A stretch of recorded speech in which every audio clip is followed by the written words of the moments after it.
जमाने की बात है कि किसी जगह एक सौदागर रहता था। उसके दो बेटे थे। एक दिन शाम के वक्त उसने अपने दोनों बेटों से कहा, बच्चों, रात को जो भी ख्वाब देखो मुझे सुबह सुना देना, मगर जो अपना ख्वाब छुपाएगा मैं उसे सख्त सजा दूंगा। अगले दिन सुबह बड़ा बेटा अपने वालिद के पास आया और अपना ख्वाब बयान किया। उसने कहा, मैंने ख्वाब में देखा कि छोटा भाई बहुत बुलंद आसमान पर उड़ रहा था और ये भी देखा कि आपकी एक बेर खो गई है। उसके बाद सौदागर ने छोटे बेटे से पूछा कि उसने रात को ख्वाब में क्या देखा। तो छोटे बेटे ने अपना ख्वाब अपने वालिद को सुनाने से साफ इनकार कर दिया। बाप ने लाख कोशिश की मगर वो राजी ना हुआ। वो बार बार यही कहता, तने के साथ बांधते। मुलाजिमों ने सौदागर के हुक्म के मुताबिक छोटे बेटे को वीरान जंगल में ले जाकर दरख्त के तने के साथ बांध दिया। सूरज की तपिश, भूख, प्यास और रस्सियों की तकलीफ से उसका बुरा हाल होने लगा। इत्तेफाक से उस वीरान जंगल से एक नौजवान शहजादे का गुजर हुआ।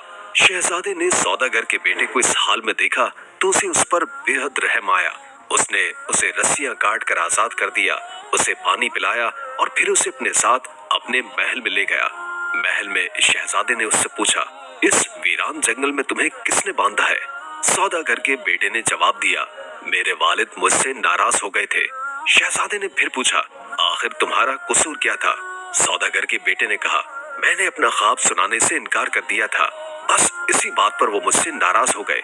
हमारे वालिद बड़े ही अजीब आदमी है, जरा सी बात पर इतनी सख्त सजा दी। उसके बाद शहजादे ने पूछा, आखिर तुम्हें ख्वाब में क्या दिखाई दिया? छोटे बेटे ने कहा, ये तो मैं आपको भी नहीं बताऊंगा। शहजादे ने गुस्से में आकर कहा, कैसे नहीं बताओगे?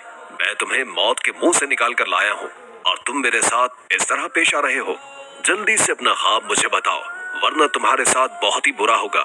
शहजादे को बेहद गुस्सा आया, लेकिन छोटे बेटे ने जवाब दिया, मैंने ये ख्वाब अपने वालिद को भी नहीं बताया और मैं आपको भी नहीं बताऊंगा। सौदागर के छोटे बेटे ने अपनी बात पर अड़कर कहा। चुनाचे शहजादे ने उसे कैद करने का हुक्म दे दिया। 1 साल का अरसा गुजर गया।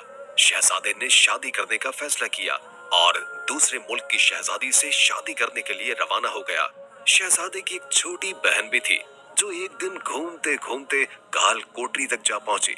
सौदागर के छोटे बेटे ने उसे काल कोठरी के एक सुराख से देख लिया और फिर चीख चीख कर कहने लगा, शहजादी,